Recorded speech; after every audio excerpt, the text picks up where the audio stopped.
podcast. I obviously am your host, Anthony Wright, coming to you fresh off smoking the Dallas Cowboys loud pack. Very enjoyable fucking first game of the season. Wow. A lot of things to dive into. First and foremost, I wanted, before I talk my shit or, dive in, I always don't forget to like, share, and subscribe. Obviously, for further football tickets throughout the season, definitely check out StubHub, Viagogo. There will be links in the description box of this video. Also, check out PlayStation Direct if you're looking to add accessories to your PlayStation gaming, whether that be, systems, accessories, joysticks, whatever you may need. PlayStation Direct has it. Definitely check that out. Getting that out the way, first and foremost, we're going to start off the game with the Jalen Carter incident. That shit was, upon initial glance, it was one of the craziest fucking things I've ever seen in my life. It seemed weird that we didn't get full context until like late in the game, damn near when the game was over. However, video shows obviously Jalen Carter spitting on Dak Prescott, which as an Eagles fan, fuck him. I mean, who really cares? Fuck Dak Prescott. But within the confines of the game, that's going to get called. So he gets ejected. Kind of seemed kind of crazy, and it seemed like Jalen Carter wasn't taking it seriously. I'm in my living room pissed the fuck off because I'm like, our best D lineman's off the field now.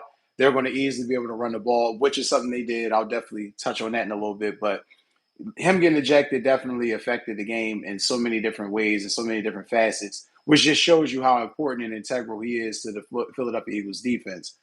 Be that as it may, he gets ejected. We find out later on that Dak Prescott spit over one of the Tylers, whether it was Guyton or Booker. I want to say it was Booker, but he essentially spits over his shoulder, and it seemed on film a lot more malicious, regardless of what Dak Prescott said after the game when he spoke to Jason Garrett, stating that, quote, it just seemed like it was a misunderstanding. He thought I was spitting at him. I'm a human being like you are. Somebody spits in my direction, I'm naturally going to fucking think they're spitting at me. So it's going to be very interesting to see how the league handles this. Week 2, we play Kansas City, so it'll be a nice little 10-day layoff for the Eagles have to play another football game. But Jalen Carter being suspended definitely is a possibility. I don't think he should be. Now that we know full context of what happened, I think it'd be egregious to suspending. But, we had obviously faggot ass, pardon my French, 20 penalties being called tonight. I mean, that was just crazy. That was insane. I mean, you got when you're hearing, well, the league is stressing emphasis on taunting penalties. Taunting? Wait. You mean a guy getting a sack and celebrating it over a guy, or a guy getting a tackle for a loss? That all of a sudden now is it became a problem. It became a problem. And obviously, I'm talking about the Nolan Smith sack. I believe it was the second quarter, midway in the second quarter of the game. But either way, it was just egregious. But if you guys had checked out the preview video that I did prior to, I had said there were some key points definitely that needed to be touched on. First and foremost, how is Brian Schottenheimer's offense going to look? Brian Schottenheimer, first and foremost, I have to give him a shitload of credit. He came out with a thorough game plan, which was run the ball, try to hit Philly with some misdirection, try to get them looking this way and go that way. It didn't. It worked for the first half of the game, but obviously a football game is 4 quarters, and it didn't work late. Be that as it may, game went on.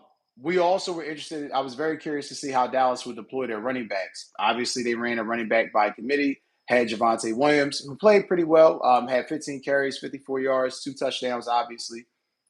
Not, a major impact, but just gave Dallas the ability to just keep the game honest by running the ball and keeping Philadelphia on their heels. So, got to give him credit. Miles Sanders, on the other hand, low-key savior of the game for the Philadelphia Eagles. Like I said, I'll get on that a little bit too. But his crucial fumble late in the game definitely caused, the Dallas Cowboys to put them behind the 8 ball, and just they weren't really ever able to capitalize after that. But you start off in the first quarter after the disqualification with Jalen Carter, you just have a shitload of turnovers. I mean, I knew that there was going to be some rough play. There was going to be a little bit of sloppiness. Neither offense has started off the preseason playing. So you kind of figure, okay, there's going to be a little bit of, shoddiness. I mean, that was quite shitty. I mean, that was one of the worst penalty. I think that was the most penalties they may have had in a game during the Sirianni era. I can look that up, but I'm pretty sure that was a fact. It was so bad at one point. they were tossing flags, and the Eagles players were already throwing their hands up, knowing that the penalty was on them. Uh, Looking here at the stats via ESPN, the penalties, the Eagles had 9 penalties for 110 yards. That cannot fucking happen. That if you really want to repeat as champion or get back to the Final Four and threaten to be champion, putting yourself in a situation where you're giving up 110 yards of just penalties, you're giving the Dallas Cowboys, whose offense, albeit did show up, but when you put in context the fact that you're giving them chunk plays by pass interference penalties, roughing the passers, taunting penalties, that just gives the Dallas Cowboys half a field to work with. And in all honesty, Dak Prescott, though he is very mediocre, if you give him half a field, he is going to score a touchdown. He is going to put that team in position to win. So that definitely is not, something that can continue, and it's definitely something that the Eagles will have to work on going forward. Like I said, Dallas ran the ball pretty efficiently. If you look at it as a team, looking here at the stats, they ran for 100. They ran for 119 yards on 22 rushing attempts. So again, they were averaging 5.4 a carry. If you have that as a team, you'll take it. But again, to the Eagles, I love the way that the Eagles offense looked to start this game. Kevin Patullo had a game plan in mind. The Eagles offense looked sharp and fluid to start the game. It was an excellent diversification of the ball around, the complete just offensive layout. The way, Saquon was getting the ball, Will Shipley. You saw, Jahan Dotson get a couple plays, Dallas Goedert, as I predicted in the early preview video early this evening. Well, yesterday evening now. Damn, it's 1:27 a.m., excuse me. Yesterday evening. I stated that, he was going to wind up having a big role, which he did. You go a bit further, though, CeeDee Lamb. CeeDee Lamb was having a hell of a game. Now, he had 7 catches for 110 yards. His predator-looking ass, though, really, really put Dallas in a bad situation late in the game. I mean, obviously, his drops were egregious. And again, just remember this, full context. They paid him last year and didn't pay Micah Parsons. So just remember that. When any Cowboys fan that runs up and says, "Oh, well, that last catch, that last play, that was a tough catch," bullshit. Elite receivers make it. So that shows a lot of his numbers are just strictly fucking inflated. How many times in this game where at crucial points he gets that first down or he gets that big play, Dallas is in a situation where they could win the game. He clearly blew it for Dallas on offense, so he's going to have to wear that. Also, you go a little bit further, Jalen Hurts, fucking outstanding. I mean, Jalen Hurts, again, only 152 passing yards, but it wasn't really the passing. He was efficient tonight, 19 to 23. You definitely will take that. But it was his ability to run and just extend the play and just fuck shit up for the defense. You cannot account for him. No matter how much you do defensively on those receivers, you could try to take away Dallas Goedert. You could try to take away Saquon Barkley. All Jalen Hurts has to do is just get a little bit of daylight, an inch of space, and he's gone. So love the way he played tonight. Um, Jahan Dotson too.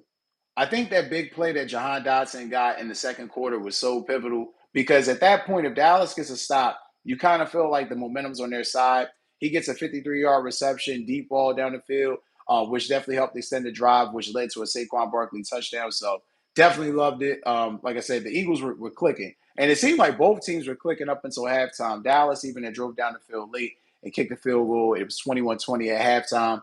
It just really felt like we needed, the Eagles needed a turnover or a stop to really win this game. You get into the third quarter, the offense gets stopped, fresh off halftime, you get the ball back. Then, God bless Miles Sanders. It's funny how those former Eagles always talk shit. It always amazes me how they don't realize why they no longer wear the jersey. You no longer wear the jersey because you fucking suck. The fumble in the Super Bowl, you had 1,200 yards. Did you really believe you had 1,200 yards? You were playing behind the best offensive line in football. If you didn't run for 1,200 yards, it would have just proven even more how ass you were. And then he thought that Howie was going to extend them. And the dichotomy, it just literally, it was some Charles Dickens shit, y'all. Tale of Two Cities. You see, first play, he gets the ball, he runs up the sidelines, he gets in the red zone, he looks great. He looks great. And then what happens a couple plays later? Fumble. Puts the ball on the turf. Eagle sees momentum. And then at that point, the trickeration, the magic, Mother Nature, whatever you want to call it, was in play. You had that weird weather delay, which pretty much had both teams on their ass for an hour. I do think that one of the mitigating factors though that did help Philadelphia, and it was kind of funny. It was something that was innocuous to most fans, to me, with the casual. But when you hear, and I want to say her name was Melissa Stark. I want to say it was the female announcer during the sideline commentating for the game. When she stated that Trayvon Diggs, that during that weather delay, was basically stating that he wanted to eat, and that he was trying to look for trays of food to eat, and he got subs for the guys and had the tray brought to the locker room. That to me was a little hinky right there because I've played football. I know if you're sitting through a weather delay, the only thing you really can do is hydrate and stretch, make sure your body doesn't seize up. You eat something like fucking cold cuts, a cheesesteak, a pizza. I mean, anything heavy, greasy, saturated in oil and fat content in the middle of a football game, yeah, you're going to be sluggish. So it's going to be very interesting to see how many of the guys had subs or cold cuts as they defined it. But I definitely think that might have played a factor into it because why in the hell are you eating during an hour rain delay? I know you get a little bit hungry. I know damn well there's some damn, trail mix or, Nutri-Grain bars or Cliff bars. Something was the fuck around that you could have had instead of some damn cold cuts. But again, this is the Dallas Cowboys. This is why they're in the shitstorm that they're in. But going into the fourth quarter, neither team could seem to really put it together offensively. So Dallas definitely was, doing their best defensively. But I must give full credit to the Philadelphia Eagles defense. Put on a fucking clinic at the end of the game. No matter what the Cowboys were doing, every time they needed a major third down stop, they got it. And then obviously one of the things is pet peeve of mine. I love the way Quinyon Mitchell plays. I really think he is going to be an elite corner in this league. He's got to get those interceptions. That interception early, late in the fourth, where Dak threw that. I mean, Dak doing what he does best late in the games, spraying the ball around like a fucking water hose with no control. He's just throwing it. He's trying to give the game away. If he's throwing that out route and you get a hand on it, you got to secure that. That's the difference between a good corner and an all-pro corner. So that's definitely something he's got to work on. I thought he might have gotten better with that after the postseason run, after he got those turnovers, but training and being a tactician and regiment, it all matters. Also, too, Adoree Jackson fucking sucks. I cannot, I will not. I don't know how in the hell Vic Fangio is going to get any rest watching that tape because watching Adoree Jackson defend CeeDee Lamb was almost like watching my grandmother defend Lawrence Taylor coming off the edge. It's not happening. It's not happening. I just didn't understand. And then he's in positions where he shouldn't be, where his hips are getting completely turned, his head's getting turned. Now he did, in fairness, Adoree Jackson did make some plays late in the game that affected affected CeeDee Lamb. The one of the potential of many interceptions that the Eagles should have had tonight. So he did kind of recover on certain plays, but that right cornerback position for a fact is still under review. Anybody that tells you that Adoree Jackson has that lockdown is bullshitting you and does not know shit about Eagles football. So that for a fact I can guarantee you. Um, and then of course, why in the hell did AJ Brown not touch the ball till late in the game? Now I'm sitting here watching it, and I'm like, okay, he's going to possibly get this ball late in the game when we need him. One catch for 8 yards, and he didn't even have any targets. So it wasn't like there was anything being schemed up for him. I understand coverages. I understand you have to take what the defense gives you. You got to find a way to get a playmaker like that the fucking ball. You see what happens late in the game. You needed him to get the ball on an out route. He gets it. You get the first down. You're in position. Now it changes the world when AJ Brown is able to move the ball down the field. So still trying to figure out the offense, what works, what doesn't work. Clearly the quick passing game is there. So that's something that I think they really perfected during the offseason that they're going to have to work on throughout the season is to get AJ and Smitty and just all their weapons more involved efficiently. And last but not least, they cannot commit as many penalties as they did going forward. But I really want to hone in on the running game. It always goes to this old adage: don't fix what ain't broken, or how does it go? If it ain't broke, don't fix it. That's it. If it ain't broke, don't fix it. That's the Eagles running game. The Eagles running game consistently just shows you why having a dominant offensive line who suffered injuries. We had Landon Dickerson, out. He wound up, I thought it was his ACL or his MCL with the knee injury, but come to find out it was his back. He was questionable to return. He obviously didn't return. He wound up putting Brett Toth in. I would have to look at the film and tell you exactly how good Brett Toth was, but you know, wasn't great that you had to lose Landon Dickerson at any point during the game, but pulled out the victory. I mean, Jalen getting that first down late in the game really sealed it. Put a very, poignant exclamation mark, in the end of the regular season. Well, week 1 for the Eagles. So week 2, we got the Chiefs. Definitely going to have to tighten our shit up. Going to Arrowhead, that's going to be a 425 game 10 days from now. So we shall see. But that's going to do it for this live stream episode of Blunt Talk Sports Podcast. As always, don't forget to like, share, and subscribe. Fly Eagles Fly. Take care and make sure y'all get some fucking sleep because I don't know. Riding this wave, I might not get to bed till like 3:30.